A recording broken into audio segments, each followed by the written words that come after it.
Television news కు స్వాగతం. నేను మీ ధరణి. మా బ్యూరో చీఫ్ రిపోర్టర్ దాసవరం శంకర్రావు గారు అందించిన సమాచారం ప్రకారం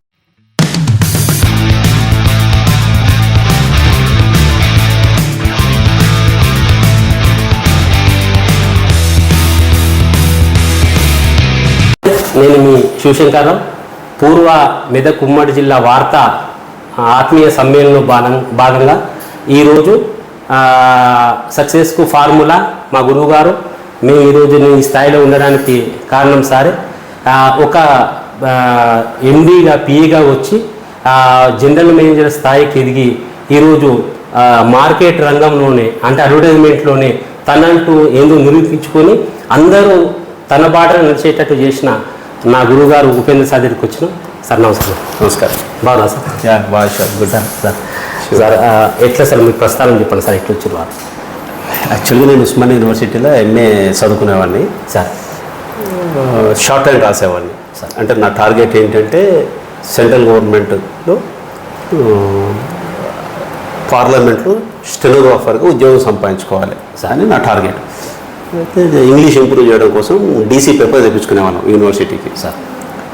చదువుతుంటే షార్ట్ హ్యాండ్ ప్రిపేర్ అవుతూ డీసీ పేపర్ వొకాబులరీ ఇంప్రూవ్మెంట్ కోసం ఇంగ్లీష్ మంచిగా చదవడం రావడం కోసం డీసీ చదివేవాళ్ళం. అయితే సాంఘి అప్పుడే వార్తా రిక్రూట్మెంట్ స్టెనోగ్రాఫర్స్ కావాలని అడ్వర్టైజ్మెంట్ వేశారు.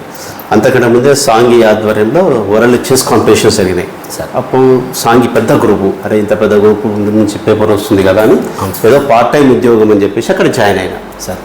సరే ఇంట్లో మీద డిపెండ్ కాకుండా ఉండాలి, మనం సొంతంగా సంపాదించుకొని అల్టిమేట్గా సెంట్రల్ గవర్నమెంట్ ఉద్యోగం సంపాదించుకోవాలనే దాంతో నేను వార్తలో స్టెనోగ్రాఫర్గా జాయిన్ అయినా సార్. అది కూడా స్టెనోగ్రాఫర్గా జాయిన్ అయినప్పుడు హెచ్ఆర్ రాంప్రసాద్ గారు నన్ను గిరిసంగ్ గారి దగ్గర అటాచ్ చేశారు సార్. అరే వీళ్ళను అంత పెద్దవాళ్ళు హిందీ మాట్లాడతారు, ఇంగ్లీష్ మాట్లాడతారు, తెలుగు రాదు, నేను వీళ్ళ దగ్గర సర్వైవల్ అవుతున్నా అనే డౌట్ ఉంటుండే నాకు సార్.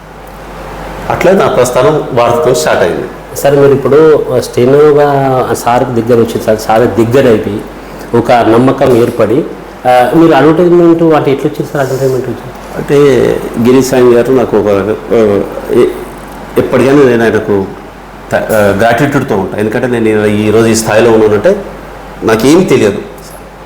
నేను అంటే ఇక లే మ్యాన్ అటువంటి నన్ను ఎట్లా ఉండాలి అనేది ఆయనే తీర్చిదిద్దిండు నన్ను. నేను ఇలా ఈ స్థాయిలో ఉన్నంటే సారే ఎప్పటికీ లైఫ్ లాంగ్ సార్కి నేను రుణపడి ఉంటా. సారు అన్ని డిపార్ట్మెంట్ వాళ్ళని ఎంకరేజ్ చేసేవాడు. ఆ ఎంకరేజ్ చేసే విధానాన్ని చూసి డైలీ వచ్చే అడ్వర్టైజ్మెంట్స్ నేను కూడా కంపేర్ చేసేవాడిని. అట్లా ఏ పేపర్లో ఎట్లా అడ్వర్టైజ్మెంట్ వస్తుందో చూడండి నాకు అసైన్మెంట్ ఇచ్చాడు సార్. అట్లా చూసుకుంటూ నేను అడ్వర్టైజ్మెంట్లోకి వచ్చాను. సార్ దగ్గర పిఏ ఉద్యోగం చేసుకుంటూ ప్లస్ అడ్వర్టైజ్మెంట్ కూడా నేను చేస్తాను రిక్వెస్ట్ చేస్తే ఫస్ట్ నాకు హ్యాండ్ ఓవర్ చేసిన జిల్లాలు ఏంటంటే మెదక్ రంగారెడ్డి జిల్లా సార్.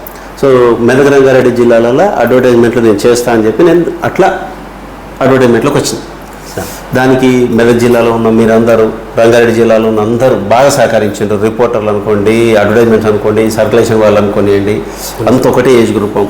తర్వాత ఇంకొకటి ఏంటంటే అప్పుడు అందరం జీతం ఇవన్నీ కాదు క్రైటీరియా, స్ట్రగుల్ ఫర్ ఎగ్జిస్టెన్స్, ఎట్లా బతకాలి అవును సార్ అనే దాని మీదే కెరీర్ స్టార్ట్ అయింది. అంటే అడ్వర్టైజ్మెంట్లకు రావడం జరిగింది. అవును సార్. ఇప్పుడు ఫస్ట్ మీరు వచ్చిన తర్వాత మాకు చాలాసార్లు మీటింగ్లో చెప్పారు ఏంటంటే ఫస్ట్ ఒక ఉద్దేర అంటే 100 రూపాయలు వచ్చే కన్నా క్యాష్ అండ్ క్యారీ 50 రూపాయలు తీసుకోండి.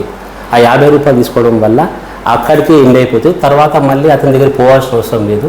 ఆ 50 రూపాయలు 100 రూపాయల గురించి ఈ బిజినెస్ అంతా పోతుందని చెప్పి ఫస్ట్ తీసుకుపోయారు సార్. ఎట్లా వచ్చింది సార్ అసలు క్యాష్ అండ్ క్యారీ చేయాలని? అంటే నేను ఈ క్యాష్ అండ్ క్యారీ అనేది నేను ఎట్లా దాన్ని క్యాష్ చేసినంటే గిరి సార్ దగ్గర బాగా ట్రైన్ అయినాను కదా సార్. ఎంతసేపు బిజినెస్ మైండ్ కదా, అది నాకు బాగా రిజిస్టర్ అయిపోయింది.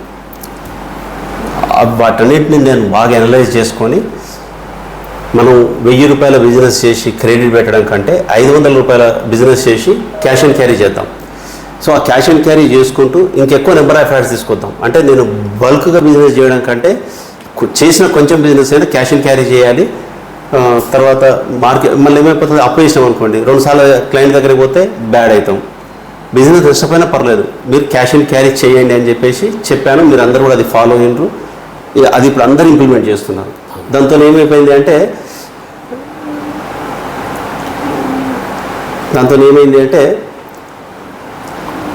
ఫస్ట్లో కొంచెం ఇబ్బంది పడ్డారు అలవాటు చేయడానికి.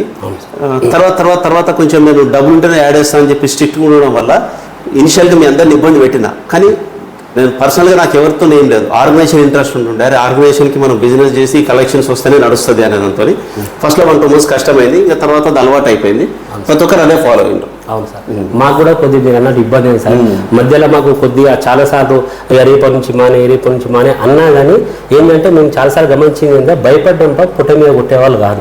అంటే ఒక సిస్టమేటిక్, అంటే ఈరోజు మీ దగ్గరకు వచ్చిన తర్వాత నేను నా అనుభవం ఏంటంటే క్రమశిక్షణ, ఒక సిస్టమేటిక్, అంటే అనుకున్న దాన్ని రీచ్ కావాలి అనేది ఒక గోల్తోని మేము ముందుకెళ్ళినాం సార్. అది ఇప్పుడు మీరు ప్రజాప్రస్థానం అంటే వైఎస్ రాజశేఖర రెడ్డి గారు ప్రజాప్రస్థానంలో అప్పుడు కూడా మీరు కీలక పాత్ర పోషించారు సార్. అప్పుడు సారు అంటే మనము చేసిన రాజశేఖర రెడ్డి గారికి ప్రజాప్రస్థానం ఉన్న ఏర్పాట్లంతా మీరే చూసుకొస్తారు. ఎట్లా సార్? అప్పుడు టెక్నాలజీ అంతా లేకుంటుండే. చాలా ఎట్లా అంటే రాజశేఖర ప్రజాప్రస్థానానికి సంబంధించి కవరేజ్ అన్ని పబ్లికేషన్లలో కవరేజ్ రావాలని చెప్పి గిరిసాంగ్ గారు నాకు అసైన్మెంట్ ఇచ్చింది. దాన్ని నా దగ్గరికి కేవీపీ రామచంద్రరావు గారు వచ్చేది, నా దగ్గరికి మన రాజశేఖర రెడ్డి గారి దగ్గర ఉన్న శర్మ గారు పర్సనల్ సెక్రటరీ వచ్చేవాడు సార్. తర్వాత ఇప్పుడు ఆంధ్రప్రదేశ్ మొన్నటిదాకా పీసీసీ అధ్యక్షుడు ఉంటే గిడుగు రుద్రరాజు వస్తుండే.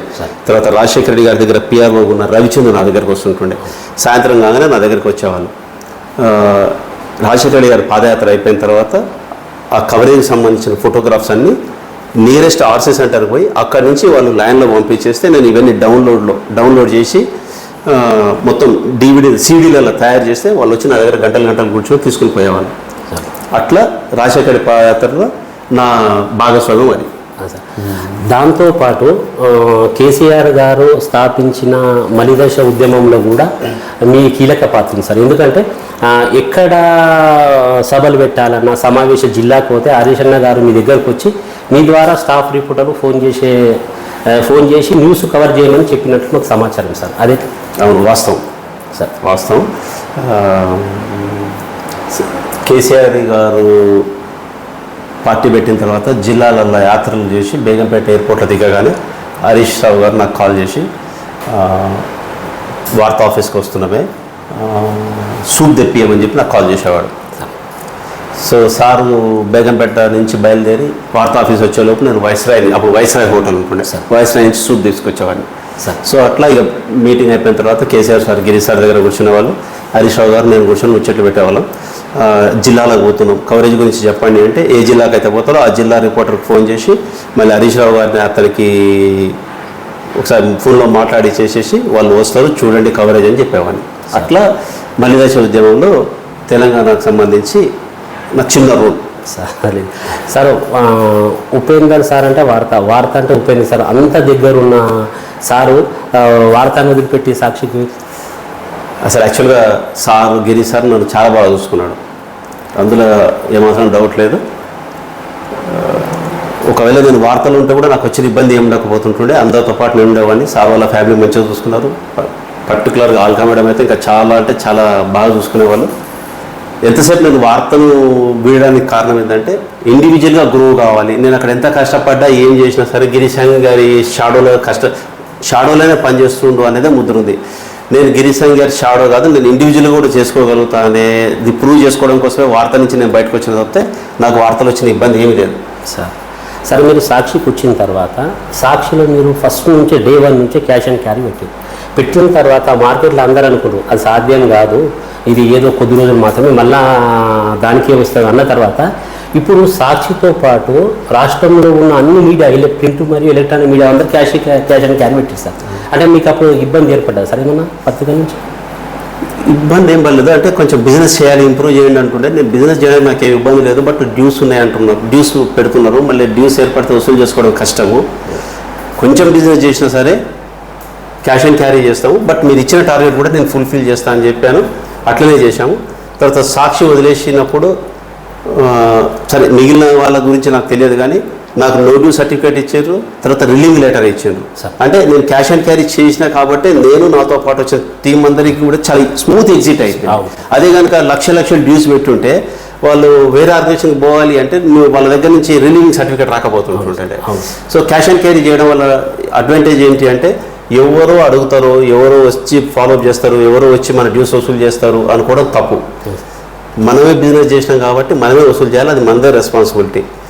రేపు మనం ఎవరు అడుగుతలేరు కదా అని చెప్పేసి లక్షలు బిజినెస్ చేసి రేపు వసూలు చేయకపోతే టోటల్ ఆర్గనైజేషన్లో ఉన్న వాళ్ళు కూడా బయటికి పోయి తిరిగితే కూడా డబ్బులు రావు. ఎందుకంటే యాడ్ వేసేటప్పుడు ఉన్నంత ఇంట్రెస్ట్ యాడ్ పడిన తర్వాత ఉండదు. తర్వాత మనం 2 సార్లు 3 సార్లు క్లయింట్ దగ్గరికి పోతారే, ఊకే పొద్దున్నే డబ్బుల కోసం ఎందుకు వస్తున్నాం అని చెప్పేసి మన మీద ఇరిటేట్ అవుతుంటాడు, రిలేషన్ చెడుతుంది. అందుకనే డబ్బులు తీసుకొని మనం అడ్వర్టైజ్మెంట్ వేస్తే అప్పటికప్పటికి ఆ పని అయిపోతుంది. అదే ఫాలో అయినాను. అది నేను లిటరల్గా క్యాష్ అండ్ క్యారీ చేయాలని చెప్పేసి నేను గిరి సార్ దగ్గర నేర్చుకున్నాను. అది ఇప్పటికీ కంటిన్యూ అవుతున్నా. నా టీం మెంబర్స్ కూడా సహకరించారు, వాళ్ళు కూడా హ్యాపీగా పనిచేస్తున్నారు. ఇట్స్ ఆల్ టీమ్ వర్క్, అందరం కలిసి చేసినాం. అవును సార్. సాక్షి ప్రింట్ మీడియా మీరు 2 వార్తా ప్లస్ సాక్షి అయిన తర్వాత ప్రింట్ మీడియా నుంచి అసలు అంటే ఎలక్ట్రానిక్ మీడియాకి వచ్చిన తర్వాత అసలు మాకు చాలామందికి ఇంత అడ్వర్టైజ్మెంట్ చేయొచ్చు ఎలక్ట్రానిక్ మీడియాలా అనేది ఎవరు తెలియదు. లేదు ఏదో పోయింది కొద్ది రోజులు నడుస్తుంది అనుకున్నాం, కానీ దాన్ని నంబర్ 1 స్థాయికి తీసుకొచ్చేది సార్. అంటే ఎట్లా సార్, ఎట్లా ప్లాన్ చేస్తాం సార్? యాక్చువల్గా సాక్షిలో పనిచేస్తున్నప్పుడు టీన్యూస్లో జాయిన్ అయిన నారాయణ రెడ్డి గారు అండ్ సురేష్ గారు నాకు కాల్ చేసి కేసీఆర్ గారు ఛానల్ పెడుతున్నారు, మీరైతే రారు, మీది బడ్జెట్ ఎక్కువ, శాలరీ బడ్జెట్ ఎక్కువ కాబట్టి మీరైతే రారు, మీ కింద ఉన్న వాళ్ళని ఎవరినన్నా ఒకరిని మాకు పంపించండి అని చెప్పేసి అన్నారు. అట్లా ఒకసారి ఫోన్ చేసిండ్రు, 2 సార్లు ఫోన్ చేసిండ్రు, 3 సార్లు ఫోన్ చేసిన తర్వాత అసలు మనం ఒకసారి కలుద్దామని చెప్పేసి అన్నాం. సో ఇక్కడ రోడ్డు బట్టాను కుటీరా హోటల్కు లంచ్కి వచ్చారు వాళ్ళు. లంచ్ కలుద్దామంటే లంచ్కి వచ్చిన తర్వాత ఇట్లా కేసీఆర్ గారు ఛానల్ పెడుతుండ్రు, ఈ తెలంగాణ వచ్చిన తర్వాత అది మళ్ళీ వెనుకకు తీసుకోవడానికి కారణం ఏంటంటే ఈ మీడియా వల్లనే. సో మనకంటూ ఒక సొంత మీడియా ఉండాలని చెప్పేసి ప్లాన్ చేస్తున్నారు, తక్కువ బడ్జెట్తో ప్లాన్ చేస్తున్నారు అని చెప్పేసి అన్నారు. అప్పుడు నా అంతలో నేనేమన్నా అంటే ఎవరు ఎందుకు నేనే వస్తాను అని చెప్పి వచ్చిన.